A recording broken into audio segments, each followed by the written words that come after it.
પંજાબના પ્રદર્શનકારી ખેડૂતો દિલ્હીની સિંધુ બોર્ડર સુધી પહોંચી ગયા છે। ખેડૂતો 2500થી વધુ ટ્રેક્ટર સાથે દિલ્હી કૂચ તરફ આગળ વધ્યા છે। કેન્દ્રીય મંત્રીઓ સાથે પણ 5 કલાકથી વધુ ચાલેલી બેઠકમાં કોઈ પરિણામ આવ્યું ન હતું। ખેડૂતોએ કહ્યું છે કે અમે પોતાની માંગોને પૂર્ણ કરાવીને જ રહીશું। અમે 6 મહિનાનું રાશન લઈને આવ્યા છીએ। પ્રદર્શનકારી ખેડૂતો દિલ્હીની સિંધુ બોર્ડર સુધી પહોંચી ગયા છે। ખેડૂતો 2500થી વધુ ટ્રેક્ટર સાથે દિલ્હી કૂચ તરફ આગળ વધ્યા છે। કેન્દ્રીય મંત્રીઓ સાથે 5 કલાકથી વધુ ચાલેલી બેઠકમાં કોઈ પરિણામ આવ્યું ન હતું। ખેડૂતોએ કહ્યું છે કે અમે પોતાની માંગોને પૂર્ણ કરાવીને જ રહીશું।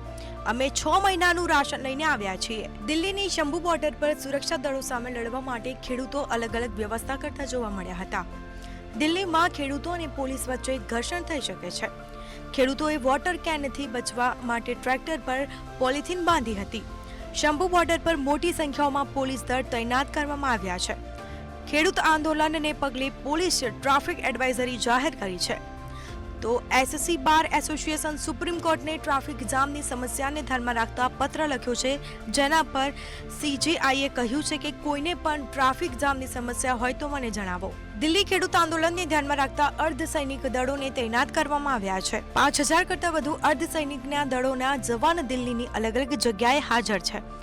દિલ્હીની તમામ બોર્ડર પર 50 અર્ધસૈનિક દળની કંપનીઓને તૈનાત કરવામાં આવી છે। પાક માટે એમએસપીની ગેરંટી ધરાવતો કાયદો બનાવવાની માંગને લઈને દિલ્હીમાં ખેડૂતો વિરોધ પ્રદર્શન કરી રહ્યા છે।